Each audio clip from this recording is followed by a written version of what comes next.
ahora. Y Juanito, a ver, por favor, si nos guías en oración, por favor. Bien, hermano. Dios del cielo, desde la tierra, desde el universo, gracias te damos por permitirnos estar reunidos esta noche para aprender más de ti, Señor. Danos sabiduría y entendimiento, Señor, para comprender lo que tú nos vas a hablar por medio de la palabra de tu siervo Julito, Señor. Y que todos mis hermanos estén presentes, escuchando, aprendiendo, porque es un gran alimento el que tú nos provees el día de hoy. Gracias te damos, bendice a nuestro pueblo, Señor, y que haya paz y dicha prosperidad espiritual en nuestras vidas. En el nombre de Cristo Jesús, te damos las gracias, Señor. Amén. Amén. Amén. Bueno, el jueves pasado empezamos ya el capítulo 5, ¿cierto? Sí. Vimos los primeros versículos. A ver, lo tengo acá anotado.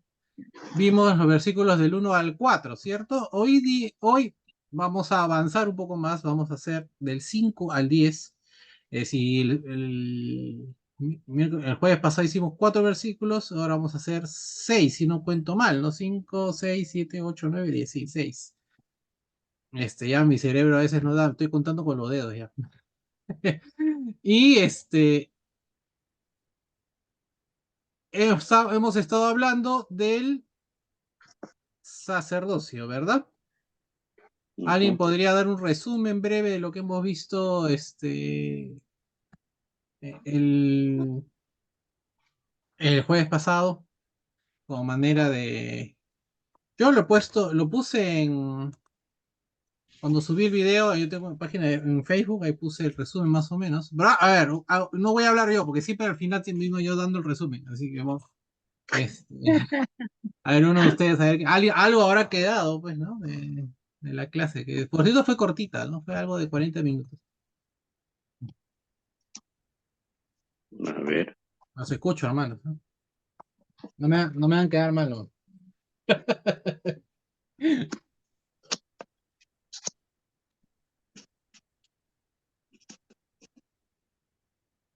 Ahí les voy ayudando.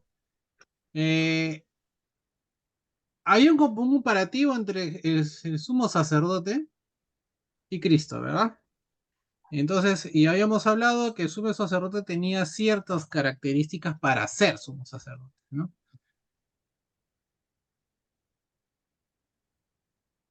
Bueno, te cuento. Ajá. El sumo, o sea, al decir sumo sacerdote era porque era un elegido por Dios. Correcto. Era el encargado o el mediador de, encargado bueno, de las ofrendas, de todo lo que tenga que ver eh, con el pecado, en el sentido de que él era el único que podía estar en el sitio eh, adecuado, ¿no? O sea, los humanos tenían un tiempo, si nos remontamos al templo, ¿no? Y él era el encargado de llevar los sacrificios, ¿no? Ahora, el comparativo con Jesús es que Jesús ya es el sacrificado, ¿no? Es el cordero, ¿no? Y es el que eh, por medio de él es que ya no necesitamos ningún tipo de ofrenda, de sacrificio para poder tener los pecados ya perdonados, ¿no? Entonces, el sumo sacerdote, es tanto así que en Hebreos a Jesús se le nombra ya como gran sumo sacerdote, ¿no? O sea, más allá, un poquito más elevado, una categoría más alta, vamos a decir así, por las dudas que podía haber en el pueblo hebreo, ¿no? Que era un escogido por Dios, ¿no? Y nombrado por Dios, ¿no? Y el comparativo es ese, pues, de que el sacrificio era el Hijo de Dios, Jesucristo. Bueno, hay un puntito ahí que nos estamos olvidando, que el sumo sacerdote era compasivo, ¿no? Compasivo con el prójimo, porque él, siendo humano, necesitaba compasión para cubrir también su pecado, ¿no? ¿No? Claro. Entonces, el sacrificio que él hacía, que él presentaba, ¿no? Era por la persona que hacía sacrificio, o sea, por los fieles, los judíos que hacían, y el propio, ¿no? ¿no? Sí. Y presentaban animales, como ya, eso ya lo sabemos, porque lo que hemos leído en un momento en Levítico, ¿cierto? Pero, Ya que tocaste un ratito esto del sacrificio de los animales, sí, marcaba la diferencia, creo, en lo que es el tipo de animal, de sí, acuerdo al tipo de pecado, o sí, era, no, no, no, no, era de entendía una vez acuerdo, que era en medio económico. correcto. No, ya.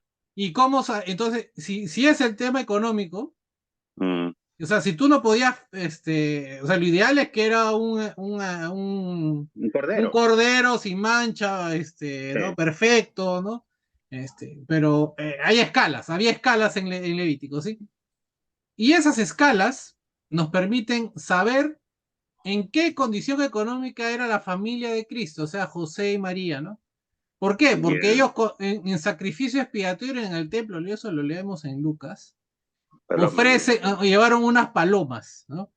Sí. Porque ese era lo mínimo que podías llevar según tu condición económica, ¿no? No, Mm, ese porque la paloma ya agarrabas un saco, ya le tiras encima una paloma, pues ya eso no lo podías, ni siquiera lo tenías que comprar, no tenías que cazarla nomás. Pero mm, de que había que presentar un sacrificio de sangre por los pecados, tenías que presentarlo un sacrificio de sangre. O sea, no había de otra. no dice que sea criado, ¿no? Puede ser comprado, ¿no? Por eso que en Sí, el sí, templo vendían animales, ¿no? correcto. Ya. Ahora, O hay sea, una cosa. no viene a ser lo primero, o sea, la primogénita, ¿cómo es? De casa de animales. Tu, No, claro, o sea, hay unas condiciones ahí que tiene que ser el cordero, sin mancha, bueno, vamos a revisar. Bueno, después, depende, en su después momento, en su momento, sí. vamos a revisarlo bien. Ya. Pero yo me acuerdo mucho de este pasaje, porque cuando hace muchos años, bueno, muchos años hablo como si estuviera pues, cristiano un montón de años, ¿no? Yo me acuerdo hace unos 5 o 6 años atrás hice una preca de Navidad. No sé si Juanito se acuerda. Y yo al hacer y fue una preca larga, porque es una preca, o sea, toda la Navidad, o sea, casi detallada, ¿no? El, el, este pasaje me dio Juanito no se acuerda, Juanito se había ido. Este, este, el, en las escalas de que si no tenías dinero, si, o sea, según tus posibilidades, ¿no? Te da muchas luces de la condición económica en la que fue en las condiciones que se dio el nacimiento, la niñez y prácticamente ¿no? Lo que fue la niñez de Cristo, ¿no? O sea, era una familia muy, muy, muy, muy pobre, ¿no? Eh, Ese es uno, ¿no? Y dos, que aparte, como yo les comenté, creo, el jueves pasado, el sacerdocio como tal cambia con la diáspora.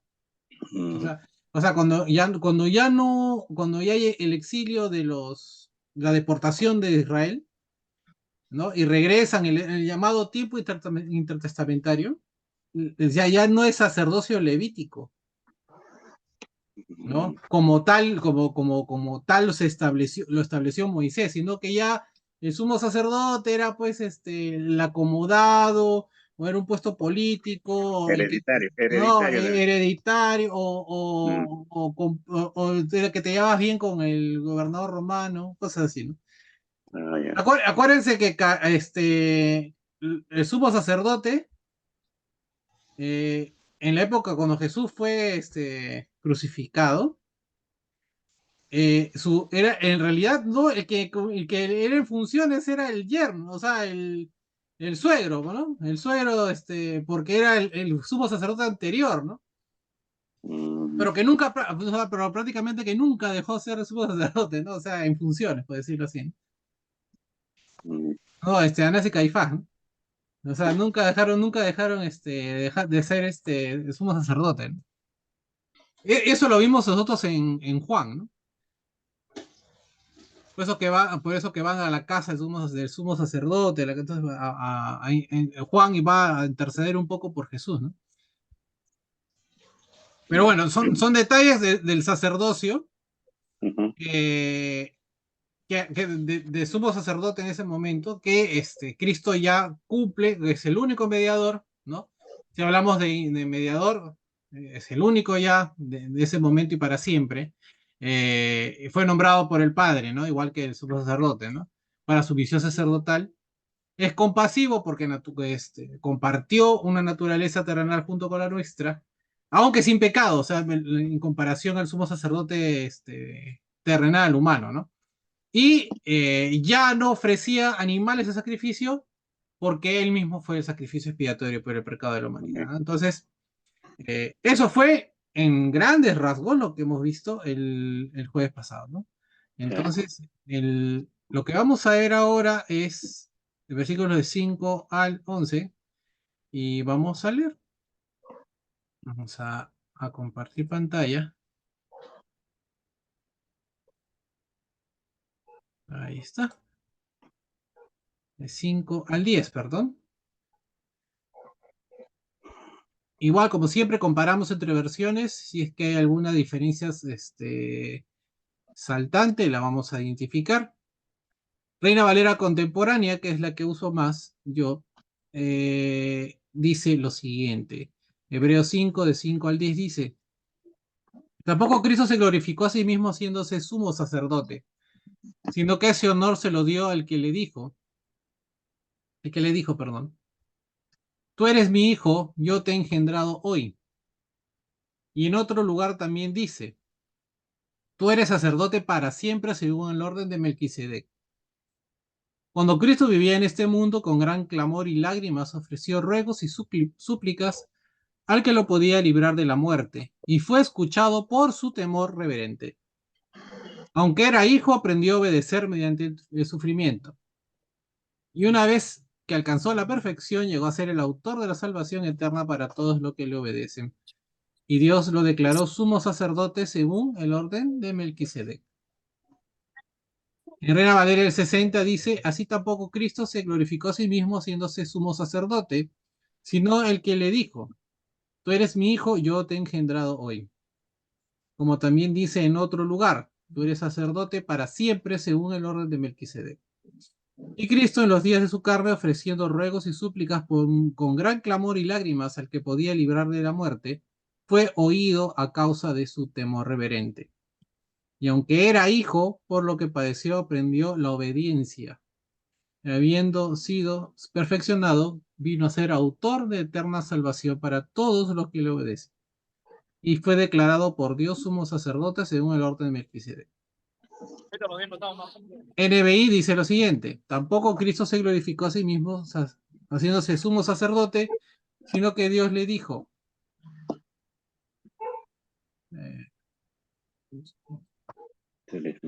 a ver, ratito, ahí está.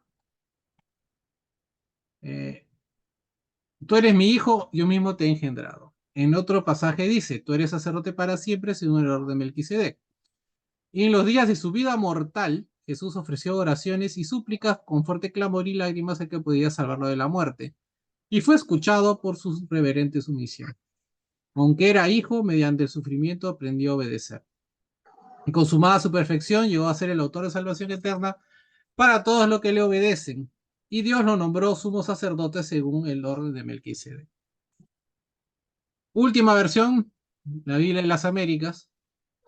En inglés a mí me gusta esta Biblia, en realidad es la NAS, la New American Standard, que dice, en la misma manera, Cristo no se glorificó a sí mismo para ser sumo sacerdote, sino que lo glorificó el que le dijo, hijo mío eres tú, yo te he engendrado hoy. Como también dice en otro pasaje, tú eres sacerdote para siempre según el orden de Melquisedec. Cristo en los días de su carne, habiendo ofrecido oraciones y súplicas con gran clamor y lágrimas al que podía librarle de la muerte, fue oído a causa de su temor reverente. Y aunque era hijo, aprendió obediencia por lo que padeció.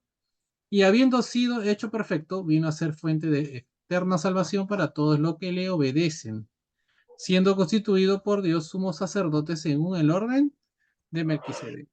¿Sí? Creo que no hay muchas diferencias entre versiones, hay énfasis en más en una que otra palabra. Habla de su parte terrenal, ¿no? Su parte carnal, ¿no? De que ahí es donde cumplió el sacrificio, ¿no? ¿Sí? aprendió la obediencia. Ese texto lo he leído el domingo en la reflexión de la cena, ¿sí? Por eso es que, si es que le suena lo que hemos. Hola Mariela, ¿cómo estás? Perdón que no te haya saludado antes. Entonces vamos a analizar, vamos a agarrar versículos en bloque, vamos a analizar primero los versículos 5 y 6, ¿sí? Dice aquí que fue nombrado para gloria. ¿Para qué fue nombrado? Sumo sacerdote fue nombrado para gloria. La primera verdad que vemos consiste en que Cristo no se glorificó a sí mismo, ¿no? Lo que hemos visto el jueves pasado, ¿no? Al estipular que tampoco Cristo se glorificó a sí mismo, en el versículo 5, el autor de este libro estaba tal vez presentando otra crítica sutil contra los sacerdotes que recientemente se habían nombrado a sí mismos o hicieron arreglos para su nombramiento mediante influencias políticas, ¿no? Lo que comentábamos, ¿no? Hola, buenas noches. Disculpen que se me fue apreté otro botón y me fui. Hola Mariela, ¿qué Disculpen. tal? No te preocupes. Entonces, lo que veníamos hablando, ¿no? Ya se había poco desvirtuado el sacerdocio, porque ya no era sacerdocio la línea arónica, la línea levítica, sino ya eran pues arreglos políticos, ¿no? Ese tipo de cosas, ¿no?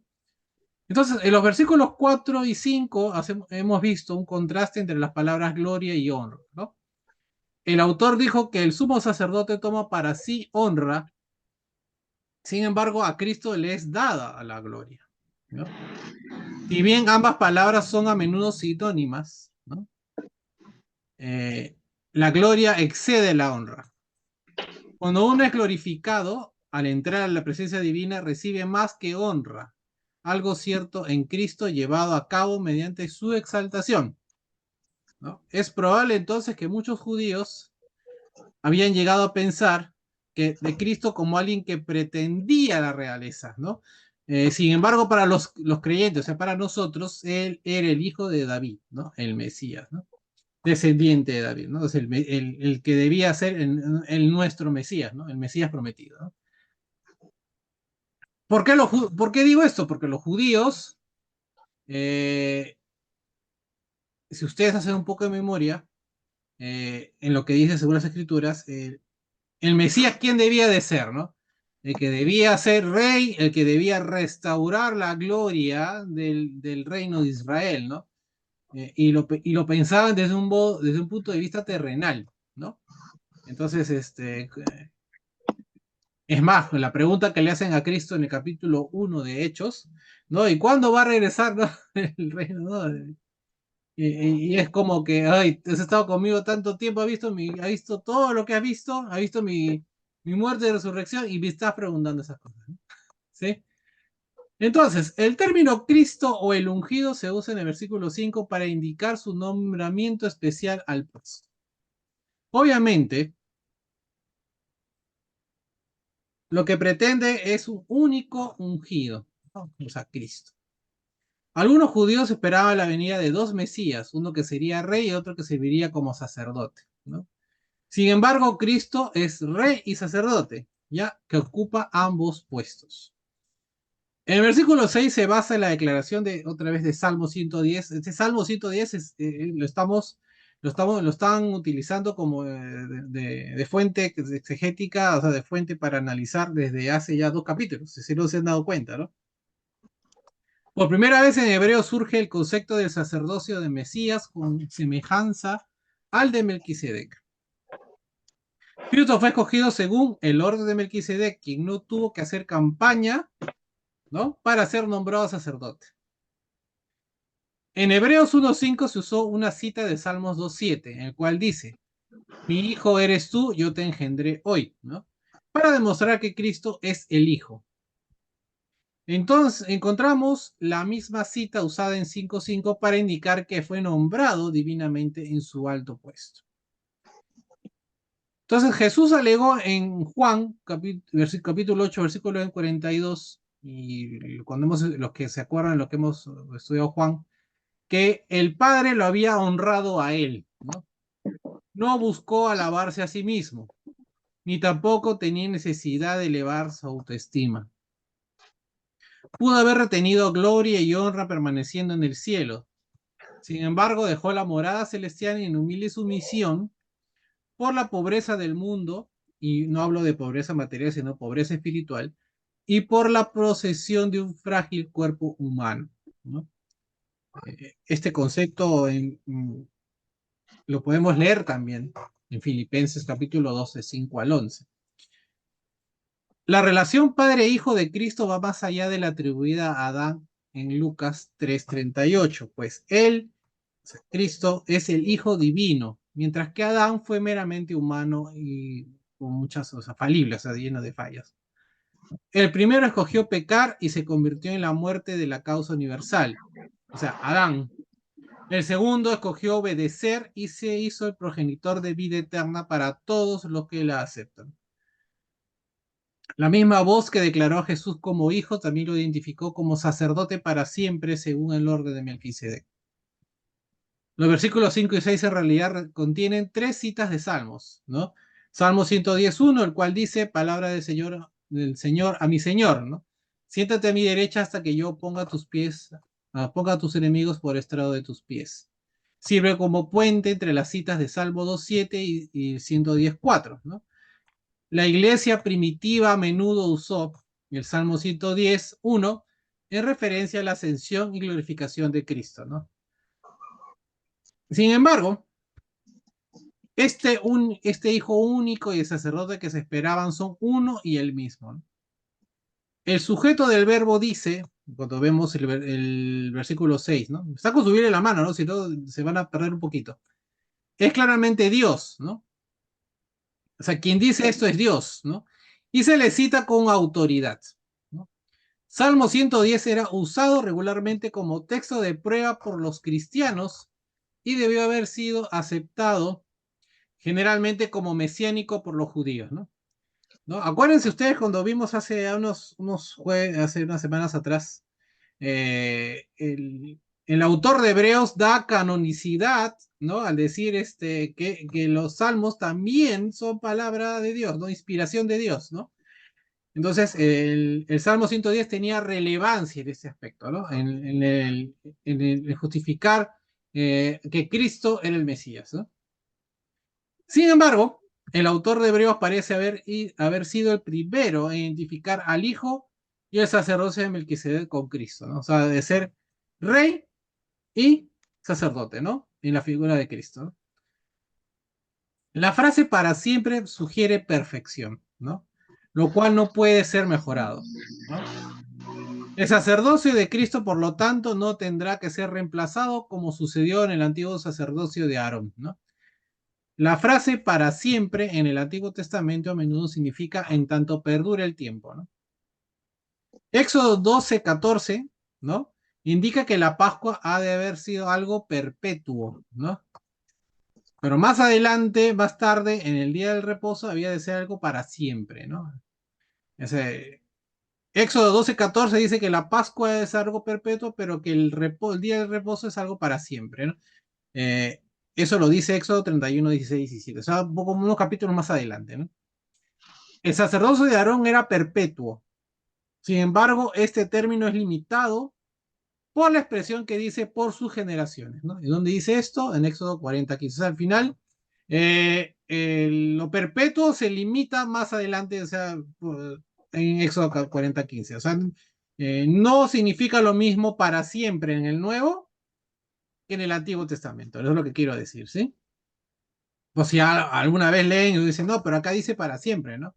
Pero es otra la connotación, ¿no? El sacerdocio de Cristo perdura a lo largo de la era cristiana. Entonces devolverá el reino al Padre. De ahí en adelante parece improbable que continúe intercediendo por nosotros ante el Padre, ¿no? ¿Por qué? Pero, vamos a ver, ciertamente el sumo sacerdocio de Cristo y el reinado mediador como rey dejarán de ser entonces necesarios. ¿Por qué? Porque cuando se acaba el periodo de Cristo, cuando ya no haya más tierra, ¿no? ¿No? O sea, ya no va, Cristo viene por segunda vez, ya no va a ser intercesor, ¿no? porque ya no hay nada más que interceder, ¿no? En el cielo no habrá más pecado, consecuentemente no tendremos más necesidad de una ofrenda por el pecado ni de que Jesús interceda por nosotros, ¿no? Eh, Leemos eso en Apocalipsis 21, 27, ¿no? O sea, una vez que Cristo viene por segunda vez, ya no va a venir pues en plan Redentor Salvador, sino ya viene en plan de juez, ¿no? A recoger a su iglesia, ¿no? Entonces ya no hay más pecado en el cielo, ya no hay más necesidad porque cada uno irá a donde tiene que ir, ¿no? Eso es el resumen el resumen de los dos primeros versículos que hemos leído, ¿no? El 5 y el 6, ¿no? Si tienen alguna pregunta, me la hacen, o si no, las hacemos al final, ¿sí? En versículo 7, lo podemos resumir como que oró con poder, ¿no? Una segunda verdad acerca de Jesús es que él oró con poder, ¿no? En el capítulo 4, versículos 14 y 16, que hemos revisado ya, a los cristianos se les llama a orar, ¿no? En el versículo 7 da un ejemplo supremo de oración. Pese a que Jesús ofreció su vida por nosotros, estas oraciones las ofreció por sí mismo. Esto comienza a contestar la pregunta que dice: ¿se compadece de nosotros como pecadores? A la carne y a la sangre no pueden entrar en el cielo, ¿no? Dice 1 Corintios 15:50. Y el cuerpo glorificado de Jesús está ahora libre de las debilidades y dolencias de la carne que tenían mientras estuvo en la tierra. Entonces, ¿cómo puede él todavía, estando ahora en el cielo y habiendo dejado atrás sus padecimientos y sufrimientos, sentir por nosotros? ¿No? La respuesta a esa pregunta que les acabo de hacer es que él recuerda perfectamente y totalmente la más difícil noche de su vida, ¿no? ¿No? O al menos lo que muchos están de acuerdo fue la noche más difícil de su vida terrenal, cuando experimentó el sudor que eran como gotas de sangre, ¿no? ¿No? El capítulo de Lucas 22, ¿no? O sea, esa fue la peor noche de su vida, ¿no? El versículo 7 tiene que ser una referencia a su sufrimiento de Getsemaní, ¿no? Por eso es que el día domingo yo quería acompañar ese texto con el texto de Lucas, ¿no? Donde en preparación a su muerte por toda la humanidad soportó la agonía suprema.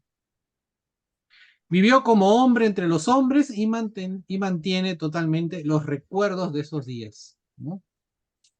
Si ustedes, ahora que estamos leyendo Apocalipsis, estudiando Apocalipsis, se van a percatar de un detalle importante, es que las almas, ¿no?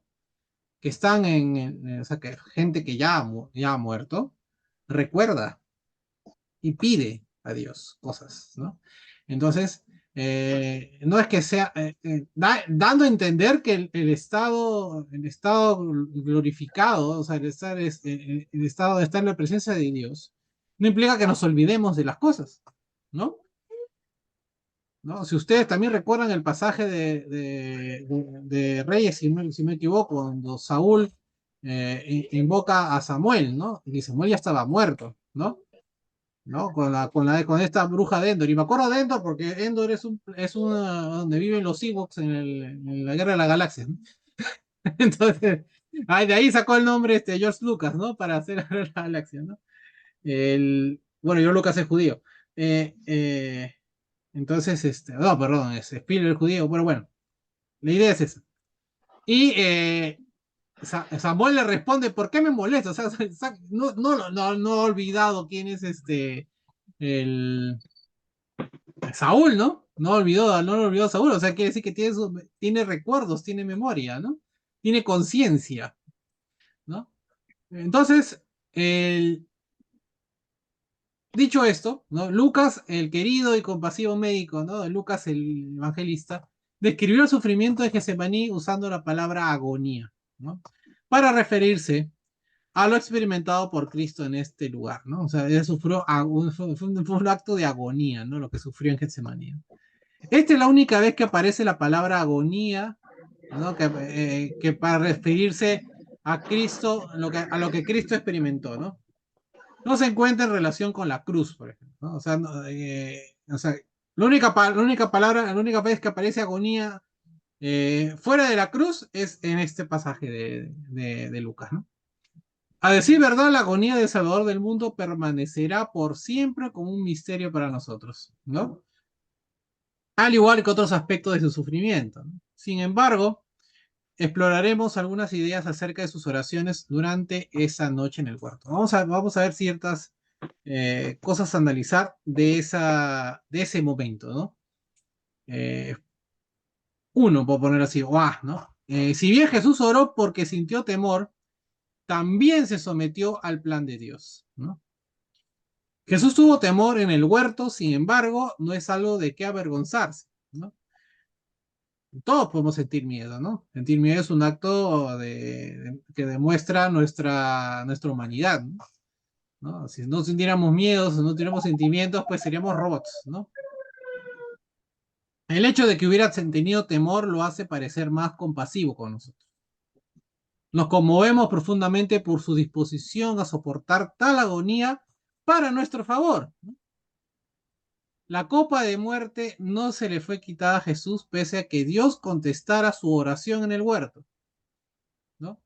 Jesús le indicó a Pedro que la había de beber, ¿no? Y estuvo dispuesto a hacerlo. Sin embargo, estuvo muy triste casi al punto de morir en el huerto. Un ángel del cielo lo fortaleció. Su sufrimiento en Getsemaní y el hecho de que su copa de muerte no le fuese quitada lo califica aún más para compadecerse de nosotros cuando nuestras oraciones parezcan no ser contestadas ni podamos explicar el misterio de nuestras pruebas.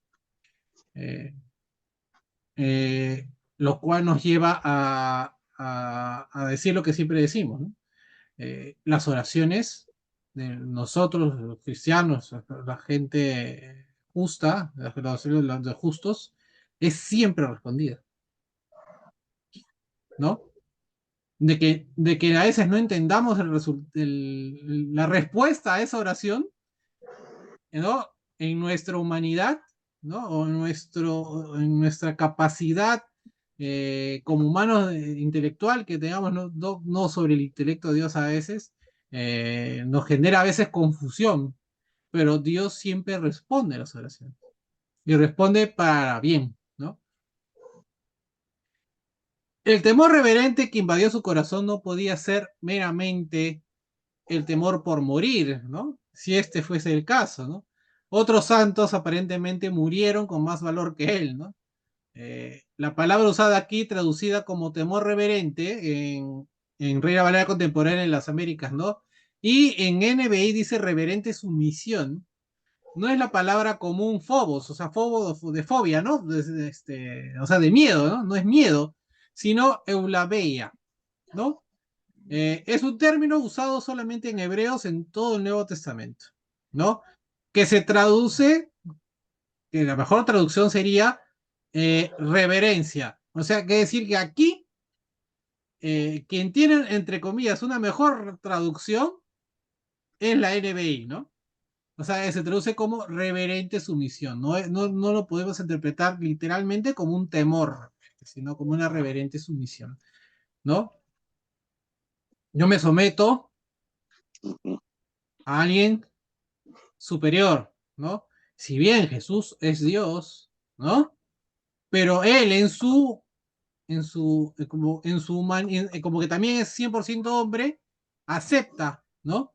Los designios del Padre, ¿no? Y reconoce con humildad, ¿no? Los designios del Padre. Su temor fue un temor reverente que supone una sumisión total a su Padre. Esta palabra también puede querer decir ansiedad, ¿no? Ojo que todo lo que cómo lo estoy traduciendo, porque este pasaje, este texto de Lucas 22, mucha gente lo agarra como dice que Jesús tuvo dudas, ¿no? Y en un momento el texto da a entender eso, ¿no? puedes entenderlo como ya, como temor, si quieres, ¿no? Porque la Biblia, en algunas traducciones dice temor, pero en realidad es una sumisión reverente, ¿no? O sea, por eso digo que la NBI como que la tiene más clara, ¿no? Entendida en el sentido de ansiedad, la declaración significa que el temor particular de Jesús era el temor a la muerte en que cuando fue escuchado pudo vencer ese miedo, ¿no? No hay duda, porque duda, ¿qué implica la duda? ¿No? Implica que si Jesús dudó, imagínense, voy a tomar esta corriente que está saliendo en ciertas denominaciones, ¿sí? Si Jesús hubiera dudado, quiere decir que hubiera dicho, oye, pero hubiera habido otra salida, o quizás no, hubiera habido otra salida para los seres humanos que fuera de mi muerte, o no era, ¿está seguro Dios que esto es lo correcto? O sea, no solamente es dudar yo, sino que es dudar de lo que me está diciendo es efectivo o no, ¿no? Entonces, es dudar de Dios, ¿no? Y sus planes y sus deseos, sus designios, ¿no? Eso sí es pecado, ¿no? Entonces, a mí, bueno, no me sorprende en realidad porque, eh, eh, hay gente que lee la Biblia y no sé cómo, bueno, en fin, no quiero entrar en detalles con esto porque ese ya es tema de otro tema, pero lamentablemente esta idea se está introduciendo más y más en las iglesias de corte evangélico denominacional, ¿sí? Pero Jesús en ningún momento dudó, temor, reverente, aceptando, como nosotros también debemos aceptar los designios de Dios, ¿no? Eh, Hay un autor, es Raymond Brown, que ha hecho notar que es gramaticalmente posible traducir el versículo 7 como sigue, ¿no? Y esta es una traducción eh, que dijo así, ¿no? Y habiendo sido escuchado, fue librado del temor, ¿no? Y si de esta manera entendemos el pasaje, se convierte en una ilustración perfecta de la posibilidad de que nuestras ansiedades sean quitadas, así como Pablo enseñó en Filipenses 4:4, versículo 4 al 7, ¿no? La ansiedad temporal que por poco lo venció a él fue cedida a Dios, al Padre, y fue prontamente removida, ¿no? O sea, en otras palabras, Cristo entregó ese temor, esa ansiedad al Padre y el Padre, pues, escuchó su oración y fue esa ansiedad removida, ¿no? Al morir, Cristo, con la carga del pecado, constituía entonces una tremenda responsabilidad, ¿no? Y eso era lo que le estaba haciendo por su humanidad, ¿no? Su muerte fue una tarea casi abrumadora, ¿no? Incluso para el Señor en su forma humana. Toda su capacidad para soportar la tentación y las pruebas fue verificada en el huerto antes de llegar a la cruz, antes de que Cristo, ¿no? Vos decía, ¿no? ¿Cuál fue de repente la mayor tentación, la más fuerte de todas es, ¿no? El de soportar, ¿no? El, el de morir por llegar a la cruz, ¿no? Pudiéndose haber librado de ello, ¿no? Si su temor fue enfocado en la muerte estando en el huerto antes de que llegara a la cruz, eso significa que pudo haber muerto antes de llevar a cabo la voluntad del Padre en la cruz como sacrificio de nuestros pecados. Recordemos entonces que Mateo 26:38 dijo, mi alma está muy triste hasta la muerte, ¿no? Jesús conocía bien su condición y le pidió a su Padre que lo sostuviese, ¿no? Como punto número 2, ¿no? De esto es lo que estamos viendo, analizando un poco lo del huerto. B, ¿no? Pues punto B. Mientras Jesús oraba porque se sentía solo, se preocupó por los demás, ¿no? Jesús pudo aceptar el ser dejado solo por su Padre para enfrentar la prueba de la cruz. Lo soportó sin expresar un clamor de dolor, al menos no se registra tal clamor. En lugar de ello, demostró su interés en las necesidades de los demás. Dio seguridad a un ladrón moribundo y rogó al Padre diciendo, Padre, perdónalos porque no saben lo que hacen. ¿No? No, pero como habíamos dicho, no,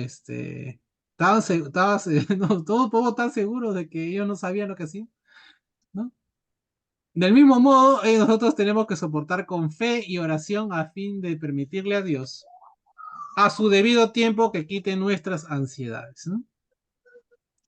El sufrimiento forma parte de toda la humanidad, o sea, el sufrimiento es algo que no podemos evitar, ¿no?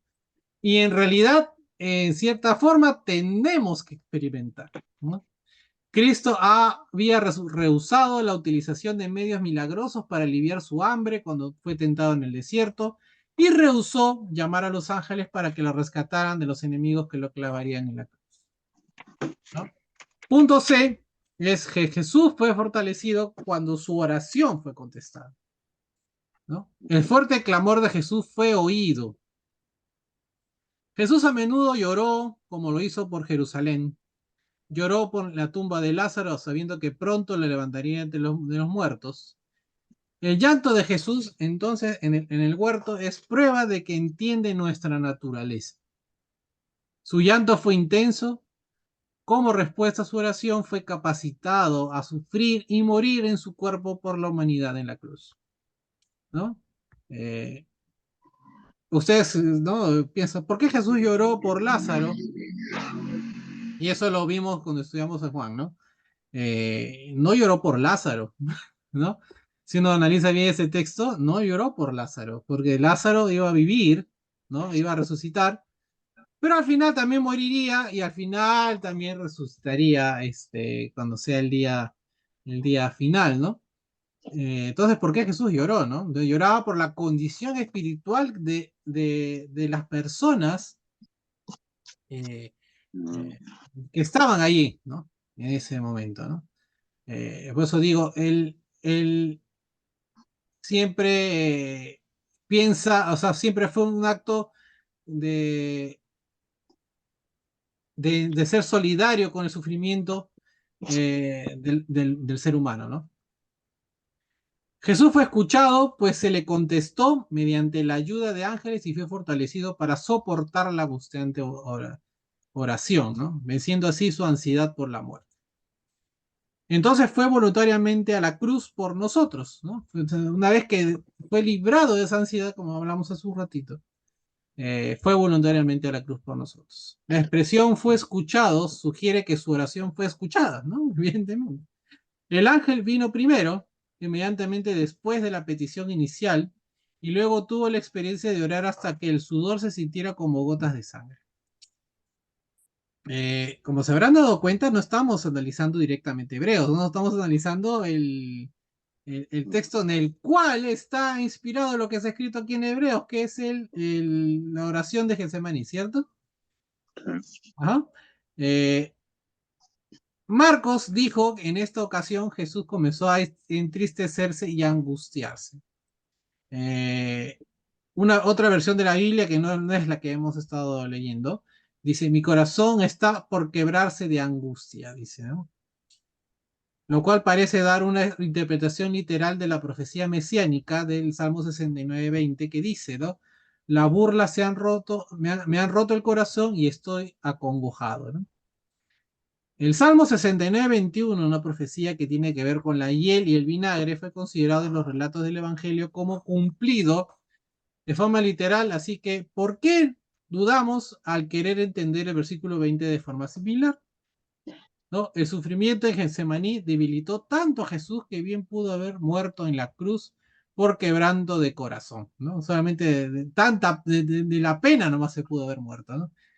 No es de extrañarse que cayera bajo el peso de la cruz camino al Gólgota. No es de extrañarse entonces que muriera tan pronto en el Calvario, en comparación con los criminales que fueron crucificados con él. Su fragilidad en este momento parecía incitar a los soldados y a la multitud a burlarse aún más. No vieron cómo alguien tan débil podía haber sido su rey, ¿no? Seguido de su dolida oración en el huerto y de la respuesta mediante el fortalecimiento, Jesús pudo sobrellevar las pruebas de la noche y la vergüenza del día siguiente sin murmurar ni protestar. De hecho, oró por los que le acosaban, ¿no? O sea, inclusive por ellos, ¿no? Había renovado la paz que sobrepasa todo entendimiento. Mientras estuvo en el huerto, se había enfrentado con valor a Judas y a la turba. Ahora, la pregunta que debemos hacernos entonces es, ¿qué fue lo que soportó Jesús al prepararse para la cruz? ¿No? El autor supone que Jesús enfrentó la miseria emocional que el pecado produce, ¿no? A saber, vergüenza, culpa, desesperanza. Sintió las cadenas metálicas del poder esclavizante del pecado, ¿no? Fue oprimido por un sentimiento de desesperación, de total desaliento y de completa derrota. Está previendo el momento en la cruz cuando sería abandonado por el Padre, ¿no? Puesto que estaría llevando el pecado del mundo como si fuese propio. La idea misma de ello aplastaba su corazón como si estuviera en la prensa de un lagar. ¿Sabe qué es un lagar? ¿No saben qué es un lagar? Ya, el lagar es donde ponen las uvas Ya. y donde lo pisan y sale por un huequito el jugo de la uva. O sea, ¿cómo decirlo? Como un La cajón, batea, un una vaqueta cajón. donde se mete y está pisando y sale por. Ese es un lagar, ¿no? ¿Mm? Entonces, para usarlo de ejemplo, un ejemplo bíblico, ¿no? De la vida y eso. Entonces ahí, aplastaban en el corazón de Jesús todo ese peso del pecado en ese momento, ¿no? Acordándose que Cristo grita, ¿no? ¿Por qué me has abandonado? No, no es que el Padre lo haya abandonado, sino, en ese momento sí lo abandona porque él estaba justo cargando el pecado, ¿no? Entonces, Dios Padre no sabe, no quiere, no se mezcla con el pecado. Pero la verdad es que no podemos completamente imaginarnos pasar por la agonía que sufrió Jesús. No lo podemos imaginar así plenamente, ¿no? Soportó una situación casi abrumadora en el huerto, sin morir en el momento, ¿no? Gracias a su sumisión reverente, como vemos en la NBI, ¿no? La oración de Jesús fue contestada gracias a su total disposición a someterse al plan del Padre, como también a su intenso llanto, llanto que ningún padre amoroso podría soportar. Su oración fue contestada con un sí, ¿no? Pudo haber tenido a 12 legiones de ángeles para que lo protegieran, sin embargo, las escrituras tienen que cumplirse. Estando completamente consciente de ello, fue de forma voluntaria a la cruz, ¿no? Punto D, ¿no? Entonces podemos decir con toda seguridad que cuando oramos como lo hizo Cristo, seremos escuchados, ¿no? Puesto que el fuerte llanto de Jesús fue oído, entonces nosotros, ¿no?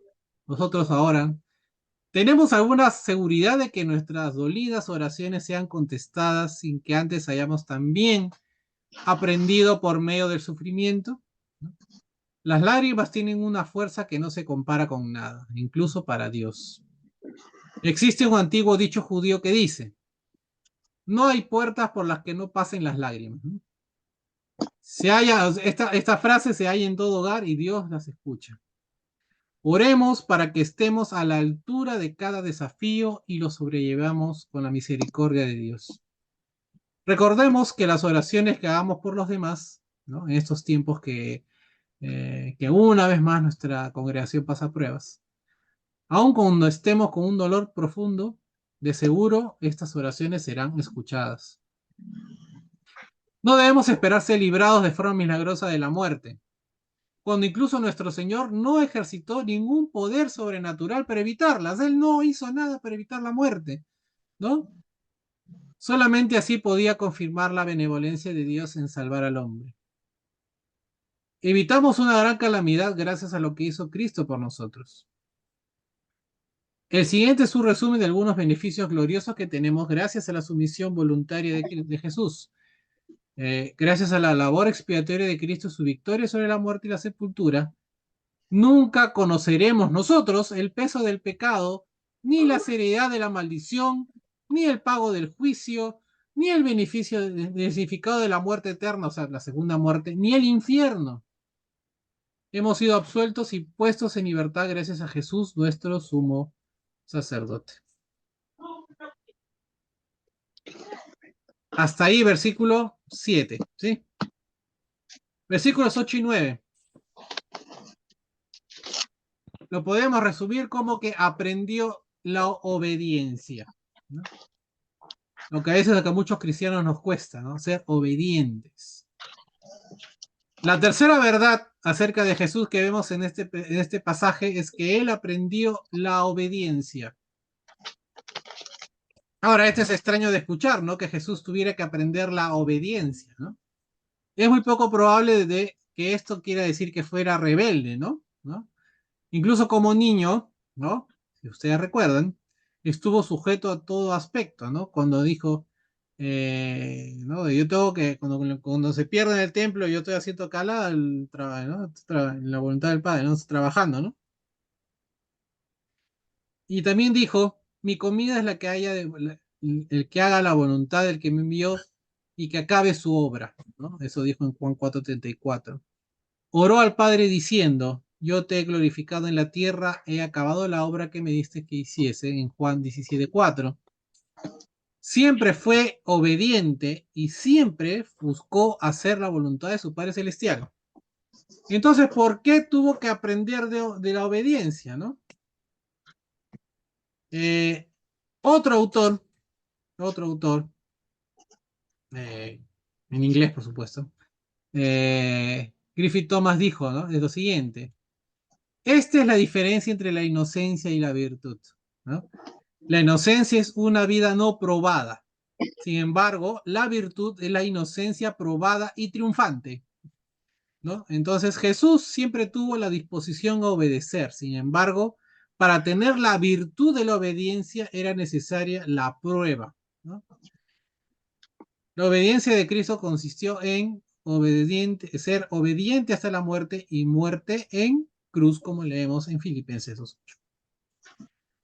Un punto de vista que difiere un poco dice, ¿no? Si Jesús sí aprendió lo que puede implicar la obediencia a Dios y aprendió a practicar la obediencia en las condiciones de la vida humana sobre la tierra, algo podría aprenderse en cuanto a lo que implicó la obediencia de Jesús, tomando en consideración lo que dice Mateo 26:53. Pudo haber llamado a 12 legiones de ángeles para que lo liberaran de la cruz, sin embargo, eso habría sido desobedecer la voluntad de su Padre.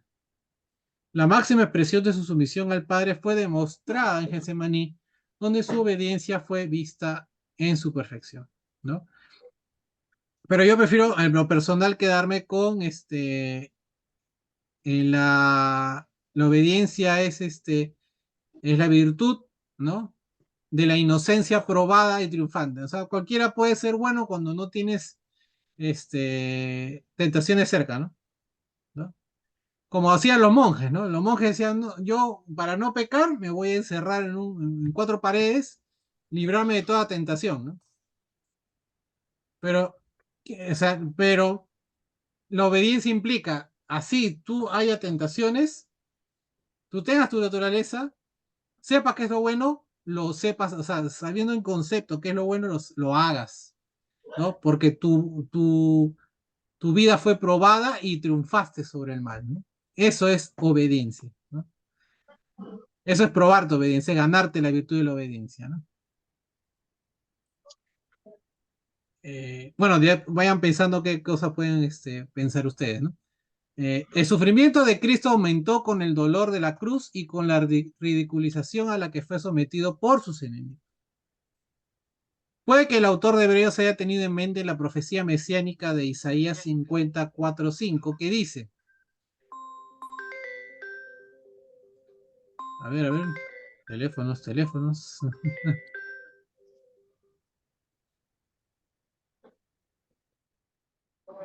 A ver, ya está. ¿Qué les iba a contar? Ah, ya. Isaías 54, versículos 4 y 5 dice, Dios el Señor me ha dado una lengua de sabios para saber cómo consolar a los cansados. Todas las mañanas despierta mis oídos para que escuche cómo los sabios perdón, como los sabios. Dios el Señor me ha abierto los oídos y yo he sido rebelde. No, yo no he sido rebelde ni intentado huir, ¿no? Dice Isaías, ¿no? Puesto que el Hijo tuvo que sufrir, podemos esperar que todos los hijos de Dios tengan que sufrir también. Así es, ¿no? Por medio de la obediencia, Jesús fue perfeccionado o hecho completo, teniendo así todos los requisitos que se necesitan para el sacerdocio, ¿no? La palabra perfeccionado no quiere decir que hubo alcanzado perfección moral en ese momento, sino que su humilde disposición a soportar el sufrimiento lo capacitaron plenamente para ser nuestro Salvador. Jamás podría decirse que algún sacerdote humano haya sido perfeccionado, ¿no? Cristo poseía de manera completa una naturaleza humana, ¿no? En eso creo que todos estamos de acuerdo, fue 100% humano. No obstante, se rindió completamente a la voluntad de Dios para beneficio de la humanidad. Fue por lo tanto hecho completo como resultado de la obediencia y fue coronado después de su sufrimiento. Hoy, ahora, reina a la diestra de Dios. Su aprendizaje fue solo en el sentido de que el sufrimiento de Jesús constituye el fundamento de sus requisitos como sumo sacerdote y el fundamento de sus beneficios para el hombre. Sin embargo, solamente salva al obediente, ¿no? Ahí viene el detalle, porque ese es el detalle que pone el versículo 9, ¿no? Todo esto que hemos dicho, que está bien, Jesús murió, ¿no? ¿no? Fue obediente, todo, salvó a la humanidad, pero solamente salva al obediente. En este pasaje no hay indicio de una salvación universal, ¿no? ¿No? De hecho, este versículo destruye tal idea, ¿no? Tenemos que obedecer el Evangelio para ser salvos. El cristiano tiene que continuar obedeciendo la voluntad del Padre. Es extraño que muchos comentaristas hagan declaraciones como la que dice, por ejemplo, la obediencia no constituye un prerequisito para recibir la gracia, sino una característica de los que están en el camino de la fe. No, si alguna vez he escuchado de este concepto, ¿no? ¿No contradice lo anterior de forma directa a lo que el autor de Hebreos dijo? Ciertamente, la obediencia seguirá en la vida del que cree, ¿no? O debería ser así. Sin embargo, sigue siendo verdad que Cristo salva solamente al obediente. Así como Cristo obedeció, tenemos que someternos voluntariamente a cada uno de los mandamientos de Dios, incluso a los que no nos agradan ni entendemos. Acá no es este me gusta, este no, ¿no? Pero no, yo no voy a amar a mi prójimo porque no, mi prójimo no es un malvado, yo no lo puedo amar. Pero tienes que, es todo, es todo nada, no es blanco o negro, no hay, no, los puntos las zonas grises o la tibieza, ustedes ya saben que es peor, ¿no? Es peor ser tibio, ¿no? Cristo por sí solo es Dios hombre que hace posible la salvación del mundo. Él es la fuente, ¿no? En griego el aitios, de la salvación. Este término puede referirse a un pionero que abre un camino para que los demás sigan. Y Jesús hizo eso precisamente. En nadie más hay salvación. Se dice que la salvación se procura mediante la obediencia, ¿no? Eso es lo que siempre he tratado de transmitirles a ustedes, ¿no?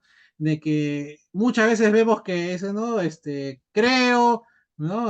Me arrepiento, confieso, me bautizo y ahí queda, ¿no? ¿No? Ahí queda a veces, muchas veces la escalerita de la salvación, ¿no? Pero si no soy persevero hasta el fin, si no soy obediente, no voy a ser salvo, ¿no? ¿Qué sucederá entonces a los que son desobedientes del Evangelio? Pedro hizo esta pregunta retórica en 1 de Pedro 4:17, ¿no? La respuesta a la pregunta es clara y Pablo lo dio también en 2 de Tesalonicenses capítulo 1, versículos 8 al 10, diciendo, retribución a los que no obedecen el Evangelio, ¿no? También hay, ¿no? Para los que obedecen hay una respuesta y para los que no obedecen también hay otra respuesta. La salvación no es para personas que meramente hablan y oran acerca de obedecer a Dios, ¿no? La sumisión voluntaria y la obediencia podrían no darse inmediatamente, tal como orgullosamente alegan algunos, sino más bien se da al crecer espiritualmente con el paso del tiempo, ¿no? La santificación es un proceso. La vida de Jesús fue ejemplo de una obediencia constante. Puede que ocurra un cambio de perspectiva en nuestras vidas cuando durante un tiempo de crisis sigue, o sea, puede haber crisis.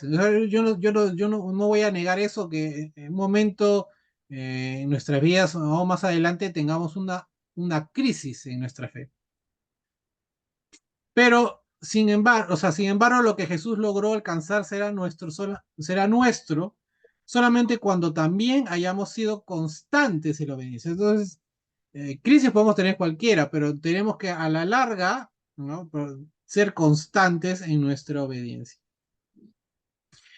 Ya para terminar, el último versículo, el versículo 10, ¿no?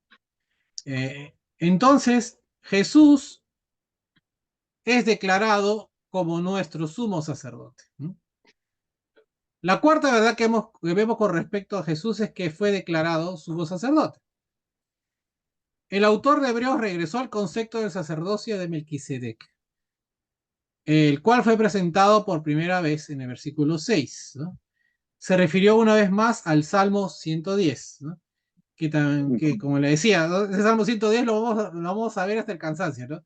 Y lo hemos visto en el capítulo 1.3, en el versículo 1.13, en 6.20, 7.3, 8.1, y lo vamos a ver hasta el 10, capítulo 10, 12.13. O sea, es un texto clave para este libro de Hebreos, ¿no? O sea, puta, Salmo 110 también tengo que leer, ¿no?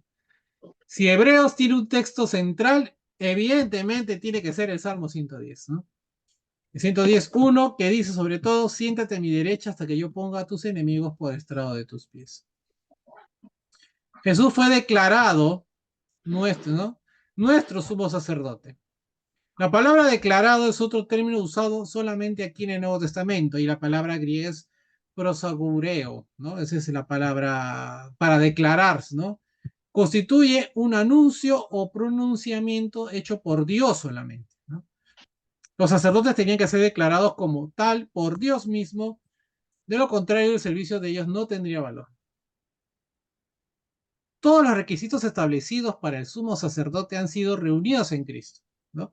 Lo que hemos estado revisando al comienzo del estudio, ¿no?, del día de hoy.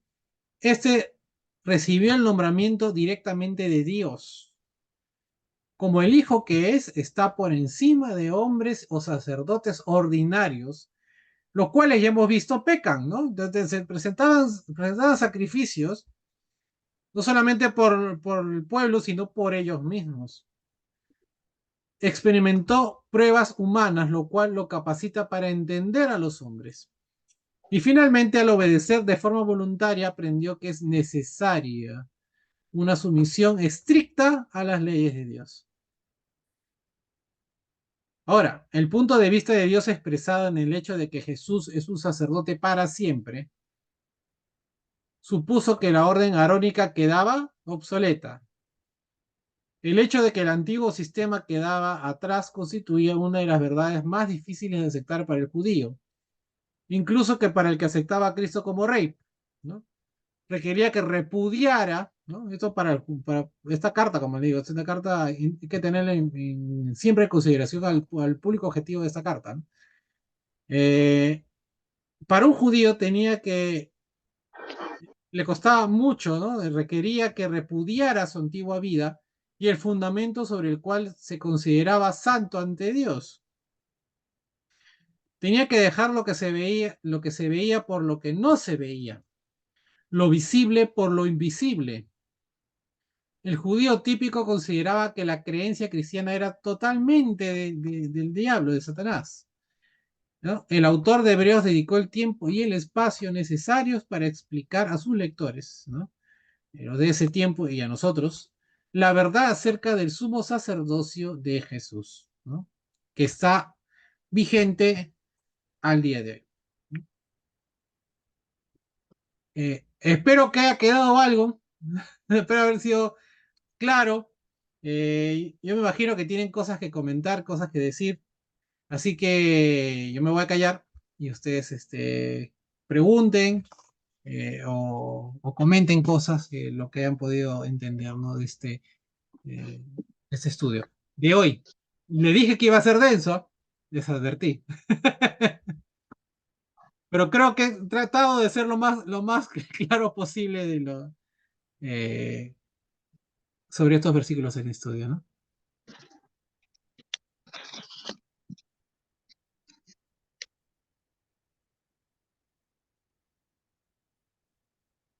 Veo que Ramón está acá, anota ahí, está. No, lo que estaba dando vueltas hace rato es de que, o sea, ante la oración de Jesús en el huerto, Ujú, tenía que llegar a ser, a poder llegar a la perfección, ¿no? ujú, Porque, o sea, era humano, y pienso que de repente nosotros no nos comparamos como Jesús, pero a una situación difícil, ¿no? De, bueno, por experiencia, fallecimiento de un ser querido, un hijo, un familiar, una situación material, una casa incendiada, un accidente, ¿no? Eh, pues padecemos, lloramos, suplicamos, rogamos y entendemos que se nos acaba el mundo, es lo último, ahora qué voy a hacer, nos lamentamos, ¿no? Y Jesús fue humano y pienso que experimentó todo eso, ¿no? Y ujú. sabiendo él lo que tenía que pasar como reacción humana, pasa de mí esta copa, le dijo al Padre, pero sabía que eso tenía que pasar, ¿no? Que es lo que no hacemos nosotros, ¿no? Que a veces dijo, no, después me levanto y lo arreglo, ¿no? Pero ahí era, pues, que era voluntad, ¿no? Que sea tu voluntad y no la mía. Y el Padre lo perfecciona, terminado todo ese trance, y con la muerte pues ya llega a cumplir su cometido, por lo cual vino, ¿no? Que es rescatarnos a todos nosotros del pecado, ¿no? ¿Mm? Así es. Bueno, y como se han dado cuenta, hemos analizado bastante. O sea, yo creo que era necesario salir un poco de Hebreos, Ujú. que para entrar a lo que el autor de Hebreos quería, o sea, en un versículo o dos, era hablar de lo que era lo que pasó en Getsemaní como la prueba definitiva, ¿no? La prueba definitiva de obediencia, ¿no? Eh, eh, todos podemos pasar por momentos de dolor e angustia, ¿no? Entonces, eh, eso Jesús, su angustia, su temor, su dolor, lo entrega al Padre y el Padre le da consuelo para poder enfrentar lo que Ujú. se le viene, porque, o sea, a veces nosotros no sabemos qué nos vamos a enfrentar, ¿no? No, Nosotros nos podemos estar en una situación difícil, pero no sabemos qué va a pasar mañana. Cristo sí sabía. Entonces, no, mira, yo voy a pasar por esto, eh, que se haga tu voluntad, ¿no? Así, y te entrego mi dolor, mi angustia de ver, ¿no? Con todo lo que va a pasar, ¿no? Y eso que no hemos, como analizamos el domingo, ¿no? En ese mismo contexto de la oración, habla con Pedro, Pedro le dice, no te voy a negar, no, tú me vas a negar, todos se van a ir, ¿no? Todos me van a abandonar, porque así está escrito, ¿no? Entonces, el saber esa información, hacía mucho más terrible, o hacía en todo caso la tentación muchísimo más grande, y cual, igual, como todas las tentaciones de las que fue sometido Cristo, pues supo librarla, ¿no? Como ser humano, ¿no? Calixto, creo que quieres decir algo. Bueno, mi pregunta es, ¿no? O sea, podemos ver que Jesús cuando estuvo, inclusive como ser humano, él pudo pedir a su padre por los que aún le estaban crucificando. Ujú, Pero estos que le estaban crucificando eran inocentes. ¿Qué inocentes en el caso que no conocían la palabra? O sea, no conocían quién era Cristo, porque según Flavio Josefo, después muchos de ellos se arrepintieron, ¿no? ujú, Muchos de ellos, inclusive se cree que se arrepintió aquel que le metió la lanza. El asunto es en esto, ¿no? Dice, ama a tu prójimo como a ti mismo. El caso es, dice, a tu enemigo habla la Biblia, ¿no? Habla a tu enemigo, ama a tu enemigo. Y el caso es, ¿podemos amar a los enemigos de Dios? En este caso, a los apóstatas. Me hizo la pregunta eso hace poco una persona y bueno, me hizo dudar a mí y no supe qué responderle porque él me dice, en ese caso tendrías que amar también al diablo, ¿no? Y está hablando, esta persona me estaba hablando, o sea, de los que apostatan contra la fe, llegan a ser enemigos de Dios. ¿Se podría amar a esas personas? Claro, pero tú estás hablando de el diablo no es persona, es entidad espiritual. Ahora, pero Entonces, los que apostan contra la fe eh, son enemigos de Dios, porque dice a tu enemigo. Ahora, el problema es con los enemigos de Dios. ya, pero a ver,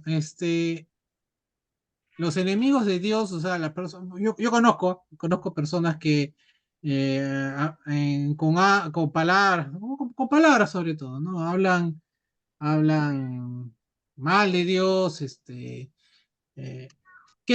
pero qué mayor acto de amar a los enemigos, inclusive a los enemigos de Dios, es orando por ellos para que en algún momento, si en su vida No, pero puedan yo estoy conocer. hablando porque la Biblia dice cualquiera, o sea, estoy hablando de un apóstol, uno conociendo la palabra enteramente, Ujú. se convierte en enemigo de Dios y eso es pecar contra el Espíritu Santo. Eh, Mi pregunta es eso, ¿no? O sea, ¿se puede amar a ese tipo de personas? Tú Y tienes que, porque hay o sea, he conocido hasta hechiceros que se han convertido a Cristo. O sea, pero yo me refiero a uno que conoce la palabra en plenitud y luego apostata a la fe. Y al apostatar con la fe, la Biblia dice, ¿no? Cualquiera que pecare contra el Espíritu Santo ya no tiene perdón. Y aún ellos, o sea, siguen blasfemando contra Dios, ¿no? ujú. Ya, pues yo te pongo, Pero es el Señor quien lo va a juzgar, pues.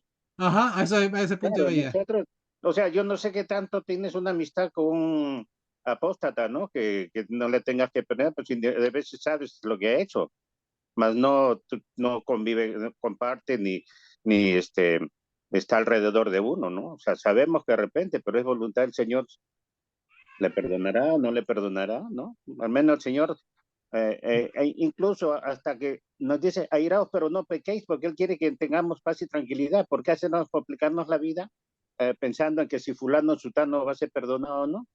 ¿Mm? El Señor nos quiere dar paz y tranquilidad a cada uno. ¿Mm? A Solo eso me es una refiero. pregunta por lo que me hicieron esa pregunta. Claro, pues. Ahora, entendamos el amor al prójimo como ser piadosos y misericordiosos con el prójimo. Claro. Oye, yo Ajá. no voy a ir, mi pata, mi amigo, lo voy a abrazar. No, no entendamos así amor, entendamos amor de que si esa persona, sea el pecado que cometió, o sea, es un ser humano, no voy a decir hijo de Dios, es una criatura de Dios, ¿no? Y yo, en un momento de debilidad, de tribulación de esa persona, y si está a mi alcance, yo tengo que ser piadoso con esa persona. No, no, O sea, yo no voy a decir, frígate porque eres ¿no? Y con el no, perdón no, de la expresión, no, frígate, pues así, pues, para hablar mal de Dios, ¿no? O sea, si está en mi posibilidad de darle un alivio material, espiritual, lo que sea, hay que hacerlo. Eso es una demostración de amor al prójimo. O sea, no es que, ay, que bien voy a estar de amigos contigo. No, no, porque evidentemente uno no puede, además las escrituras dicen, tú no puedes ni compartir la mesa con ellos, no, aléjate, ¿no? Entonces, porque tú tienes que salvaguardar tu buena imagen, o sea, la buena imagen de no tuya, no tanto la tuya, sino la de la fe cristiana, ¿no? Pero uno demuestra el amor al prójimo en lo que siempre les digo, el fin supremo de un cristiano es ser piadoso en todo momento y con toda persona, ¿no? Entonces, ese sí. O sea, si uno responde así, es decir, sí, la respuesta entonces a tu pregunta, Carito, sería, ¿tengo que hacer, demostrar amor al prójimo, inclusive cosas? Sí, porque uno tiene que ser tener piedad, inclusive hacer un acto de oración por esa persona, aunque esa persona no lo sepa, eh, es un acto de piedad, ¿no? Es un acto de piedad. ¿Cuántas personas en la vida, y esto es un caso personal, y nos hemos peleado, me han deseado hasta que me atropelle un carro, ¿no? Que te vaya mal, o sea, me han maldecido, ¿no? Entonces yo, bueno, ya está bien, ya, a veces la gente se enoja y dice cosas, dice tonterías, ¿no? Yo he orado, ¿no? He orado por esa persona, ¿no? He orado en familia por esa persona. Y ha pasado el tiempo, no te digo que ha pasado una semana, ha pasado a veces años, años, y esa persona me escribía un correo electrónico y me decía, perdón por todo este tiempo nos discutimos y hablamos mal y te pido disculpas, ¿no? Porque inclusive en esta secta de los testigos donde yo estuve, por ejemplo, yo cuando me encuentro con un testigo, y justo me encontré hace poco, a mí me agarra y me dice, bueno, yo de su doctrina ya no, y yo lo saludo y me dice, aléjate de mí, apóstata. Ah, tú estás preocupado porque ya no te quieren. Te han votado del Salón del Reino. Es verdad, yo con quien me encuentre, porque saben que ahora soy cristiano, y cuando estaba en los evangélicos también igual, claro, con los evangélicos no tengo problema, ¿no? Con ellos sí me llaman hermano, vivo en una iglesia evangélica, no hay problema. Con ellos trabajo para ellos, no hay problema. Mi problema es con los testigos. Me encuentro con un testigo de Jehová, tengo que caerme a un lado porque yo intento saludarlo y ni me saluda, apóstata, me dice, de frente.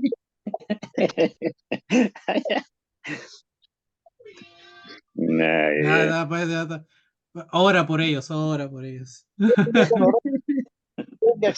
Yo me accidenté, me fracturé la columna y los testigos, como yo estaba con ellos, me ayudaron, pero en una forma, en todo sentido, porque no ni caminaba yo. Y todo eso me echan en cara. Pero diles, pues, cuando te haga falta, yo te dono sangre, hermano, no te preocupes. No tengo ni oro ni plata, pero tengo sangre, dile. Tampoco acepta la tradición. Por eso.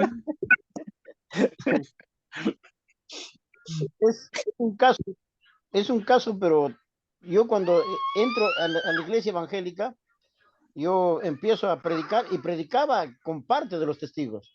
Ahora cuando estoy en la iglesia de Cristo, me doy cuenta que nada de la enseñanza, no hay nada de la enseñanza de los testigos que se parezca, o sea, a la enseñanza que tengo ahora, ¿no? No hay nada, absolutamente nada.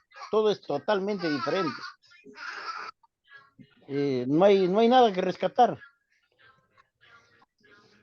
Y así, entonces, no sé ni qué decirles, tengo que alejarme de ellos más bien. Es que es difícil encontrar puntos en común cuando nuestra piedra fundamental es que Cristo es Dios. Y si ellos niegan eso, entonces toda la estructura se desbarata. Entonces, Cristo es el arcángel Miguel. Entonces ya difícil encontrar pues punto en común, ¿no? O sea, ni siquiera el mismo libro tenemos, ¿no? Entonces ya el ay, los ruselianos.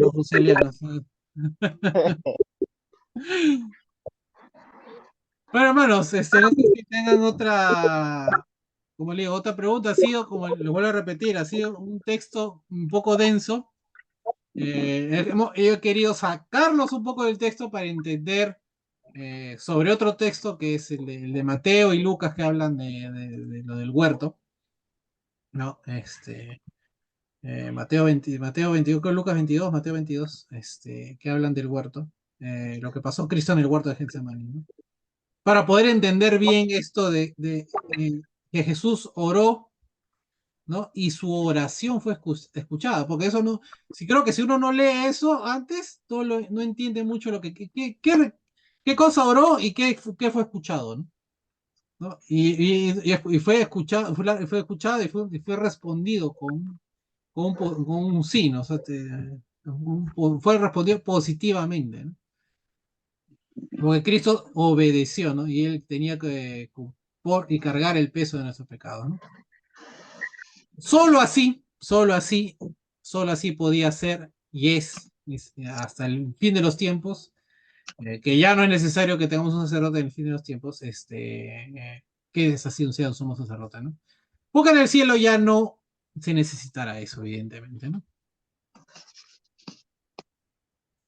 Bueno, hermanos, entonces, si no hay otra pregunta, nos despedimos. Antes que te vayas a dormir. No, no, me voy a dormir. Yo tengo un hijo chiquito, así que hay que alistar Bueno, cosas para el siguiente. yo antes que me ponga a trabajar también. Igualito. Referencias de Melquisedec, ¿qué tienes? Les mandé un video. Bueno, yo no lo he visto, por eso la pregunta. Ay, No ay, sé si ay, hay. ay. No lo he visto, sí, para serte sincero, por eso que te hago la pregunta. He buscado, o sea, en todos es es un sacerdote de Dios, ¿no? Es rey de justicia, ¿no? Rey de Salem, ¿no? Ajá. Ah, Vamos a leer, eh, vamos a leer, vamos a leer, vamos a leer. bueno, ¿Cómo se dice?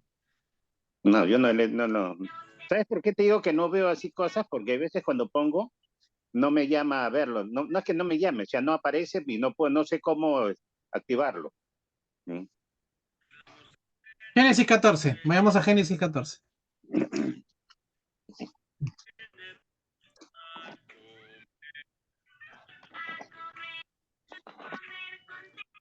Versículo 17.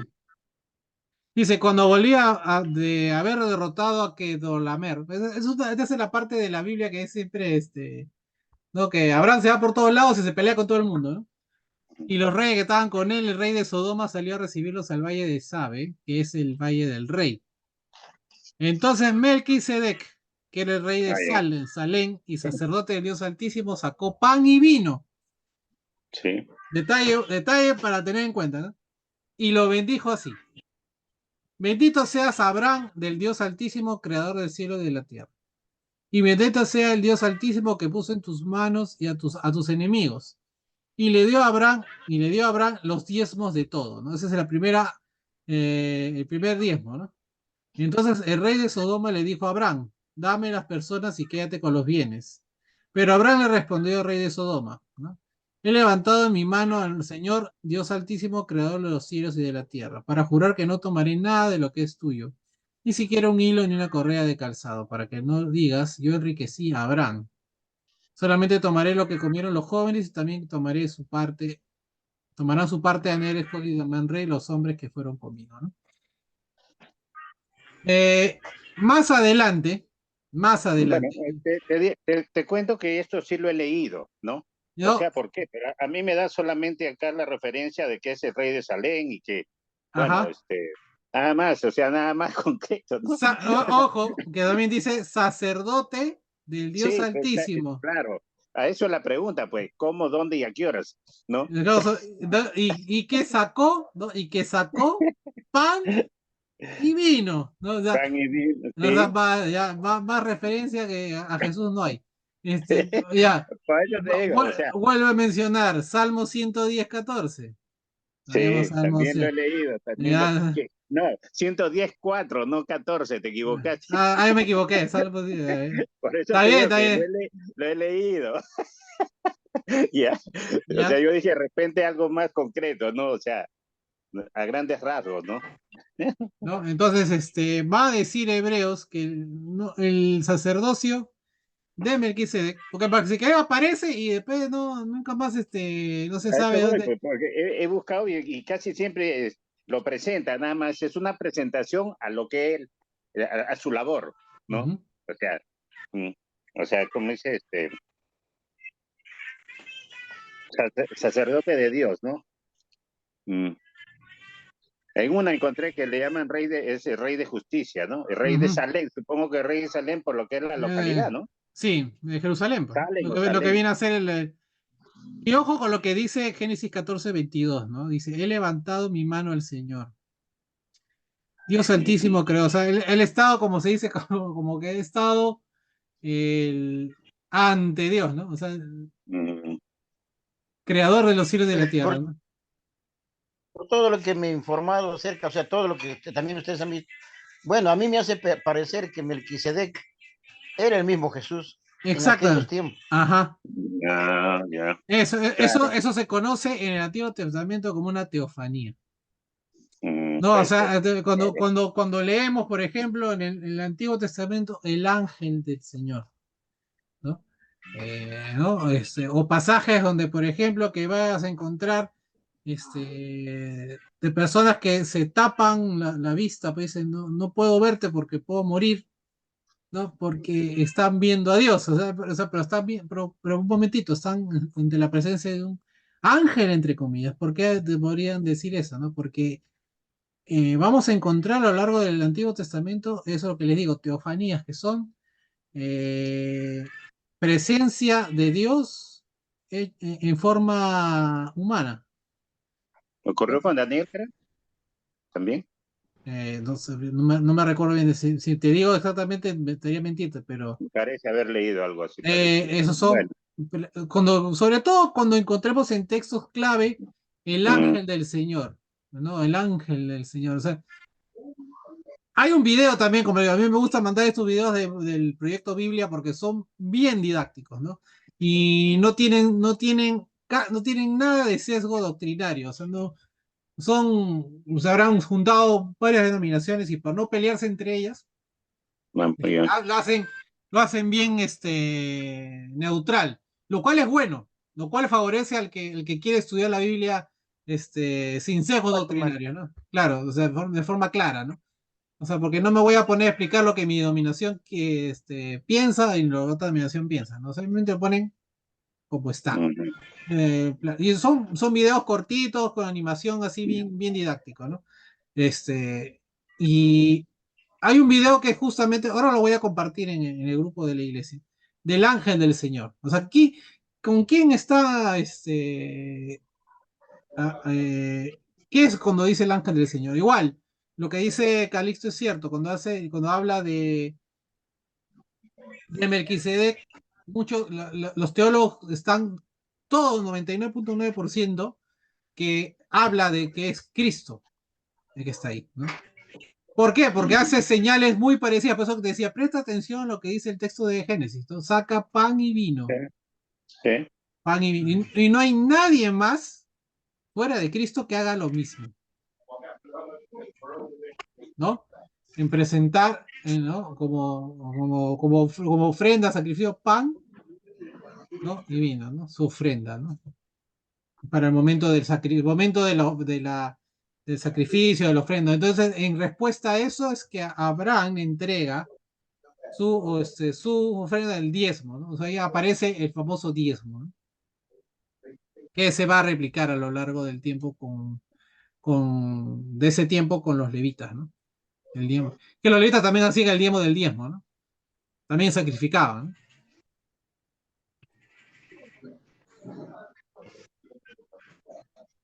Ya, entonces voy a trabajar tranquilo. Puedes trabajar tranquilo. Y evidentemente Hebreos va a abrir más va a explicar más de lo que es ese personaje, ¿no? No, pues va a decir, ¿no? Este es el que no tiene principio ni fin, por ejemplo, va a decir más adelante, ¿no? ¿No? O sea, apareció y desapareció. Pero no es que apareció y desapareció, sino que era un sacerdote atemporal, ¿no? O sea, el sacerdote de hoy para siempre, ¿no? O para siempre, no, como digo, hasta que ya no haya necesario sacerdocio. Porque va a llegar un punto que ya no va a ser necesario el sacerdocio de Cristo. Va también así como decíamos, ¿no? De la famosa palabra griega sabaticien, ¿no? O sea, va a ser descansar de esa labor, ¿no? ¿No? Dios trabajó. Me hace, Sí, me dime, hace Calisto. acordar, me hace acordar una herejía de los israelitas. Ellos dicen, ahora Jonás no ha venido con el nombre de Cristo, sino con el nombre de Jonás. Y claro, en el Apocalipsis está ese nombre, ¿no? Y bien lo confabulan con el libro de Jeremías y tanta cosa. Entonces ellos dicen, primero fue Melquisedec, después vino con el nombre de Cristo, ahora viene con el nombre de Jonás. Mm, Jonás Herejía Atacusi. terrible. Atacusi. Los Tatacusi hablan de una herejía terrible ahí, pero cómo lo adaptan a todo. Y parece que cualquiera que no conoce Biblia, de hecho, que va a ser jalado ahí, más de uno es ignorante, ¿no? Mm. Es como los coreanos, esta con su iglesia de Dios, que la diosa mujer, eso, Y esa Oh, madre. la diosa madre, ¿no? Esos Sí. son bravos los coreanos.